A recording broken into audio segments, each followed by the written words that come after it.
Hello students, welcome to my channel smart Vidyarthi. इस video में हम डिस्कस करेंगे एक्सरसाइज 3.6 क्वेश्चन 2 का पार्ट 1। क्वेश्चन ये दे रखा है, Ritu can row downstream 20 kilometre in 2 hour and upstream 4 kilometre in 2 our.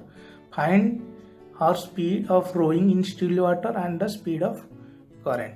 ठीक है, तो ये क्वेश्चन सॉल्व करने से पहले हम अपस्ट्रीम एंड डाउनस्ट्रीम के बारे में थोड़ा जान लेते हैं। अपस्ट्रीम क्या होता है?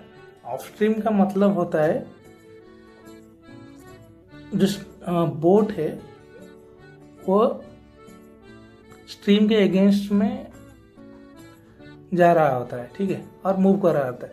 अगर स्ट्रीम का डायरेक्शन यहाँ इस तरह होता है, बोट उसके अपोजिट दिशा में मूव कर रहा होता है, ठीक है। तो अपस्ट्रीम में होता क्या है, बोट जो है वो स्ट्रीम का अगेंस्ट में जाता है।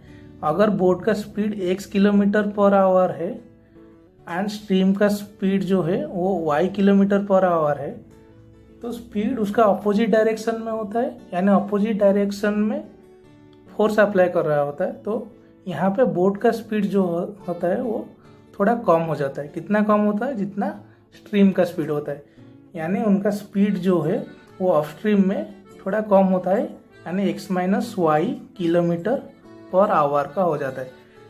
यहाँ पे डाउनस्ट्रीम में क्या होता है, बोट जो है वो स्ट्रीम के डायरेक्शन में ही जा रहा होता है, ठीक है। यानी स्ट्रीम के डायरेक्शन अगर यहाँ इस दिशा में हो तो बोट भी उसी दिशा में मूव कर रहा होता है। तो यहाँ पे क्या होता है, स्पीड जो है बोट का वो इंक्रीज हो जाता है। कितना इंक्रीज होता है?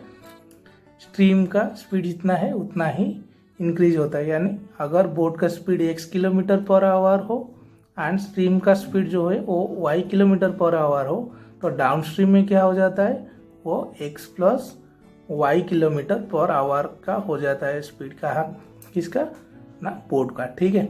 तो डाउन स्ट्रीम में स्पीड जो है वो बढ़ता है एंड अपस्ट्रीम में स्पीड जो है वो कम होता है, ठीक है। तो इस क्वेश्चन में जो दे रखा है वो है, Ritu can row downstream 20 kilometre in 2 our.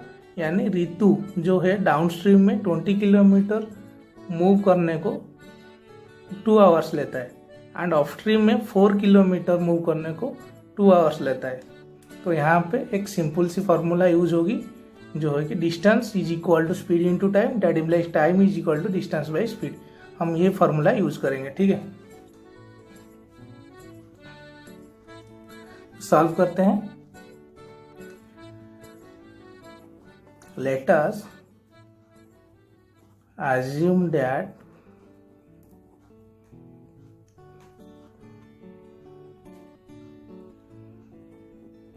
Ritu's speed in still water is equal to x kilometer per hour and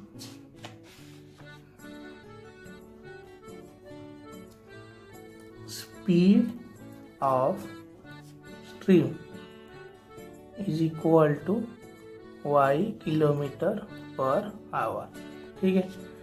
तो रितु का स्पीड ऑफ स्ट्रीम में कितना हो जाएगा, x minus y kilometre per hour हो जाएगा। That implies Ritu speed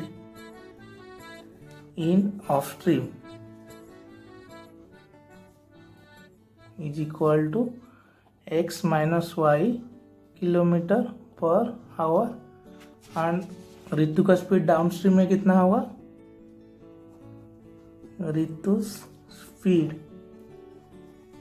in down stream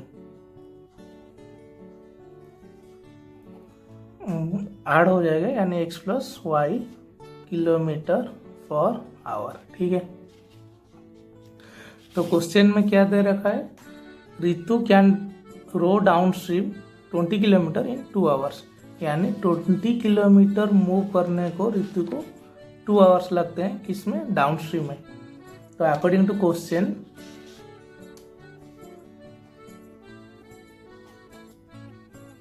Ritu can row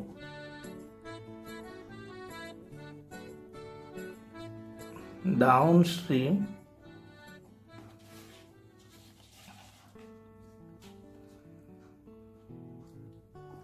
20 kilometre in 2 hours. ठीक है, तो यहाँ पे जो डिस्टेंस है वो हो गया कितना 20 किलोमीटर। डाउनस्ट्रीम में ऋतु का स्पीड है कितना x+y किलोमीटर एंड उसको टाइम लगता है कितना 2 आवर्स। तो यहाँ पे फॉर्मूला जो अप्लाई करेंगे तो time is equal to distance by speed, यानी distance by speed is equal to time. ठीक है, दैट इम्प्लाइज डिस्टेंस कितना हो गया 20 किलोमीटर, स्पीड कितना हो गया डाउनस्ट्रीम में x+y किलोमीटर एंड टाइम जो लगता है उसको 2 आवर्स लगता है। तो यहाँ पे इक्वेशन जो आएगा वो कितना हो जाएगा 20 is equal to 2 whole into x+y। x+y यहाँ पे डिवाइड हुआ था, उस साइड में जाएगा तो मल्टीप्लाई हो जाएगा, 2 से कट लेंगे तो हो गया कितना 10। That implies x+y is equal to 10। यह आपका इक्वेशन 1 हो गया। ठीक है,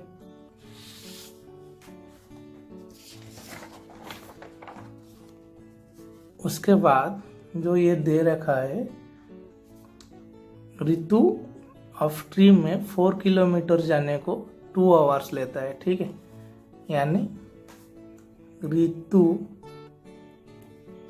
according to question Ritu can row upstream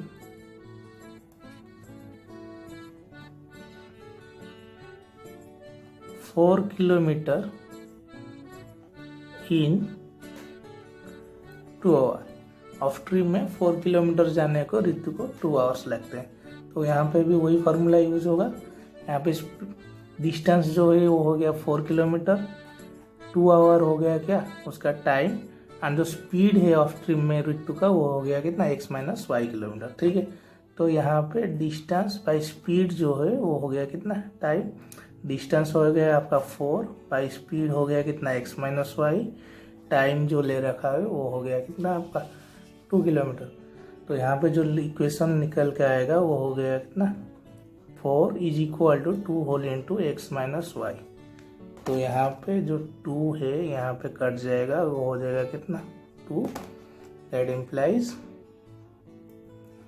x-y is equal to 2। ये आपका इक्वेशन 2 हो गया। तो इक्वेशन 1 जो है वो था क्या x+y इज इक्वल टू 10। यहाँ पे इक्वेशन 2 जो है वो हो गया क्या x-y is equal to 2। Equation 1 जो है वो था क्या x+y इज इक्वल टू 10। यहाँ पे +y है, यहाँ पे -y है, तो एलिमिनेशन मेथड यूज करेंगे तो आसान होगा ये क्वेश्चन सॉल्व करने में। तो हम एलिमिनेशन मेथड लगाते हैं। तो बाय एडिंग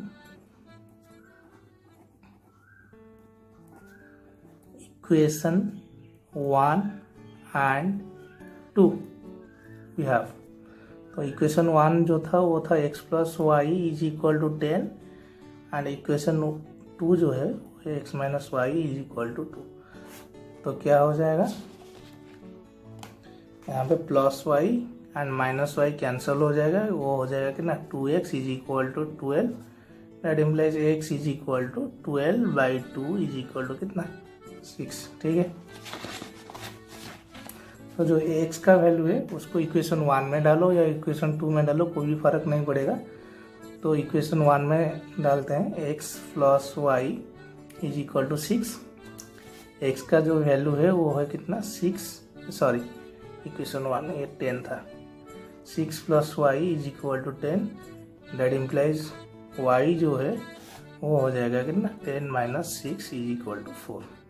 ठीक है, तो हम x को क्या ले रखे थे बोट का speed in still water and y जो था वो स्ट्रीम का स्पीड था। ठीक है, therefore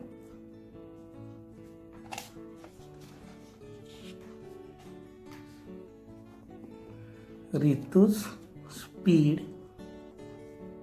in still water is equal to x kilometre per hour is equal to x का वैल्यू कितना है 6 किलोमीटर पर आवर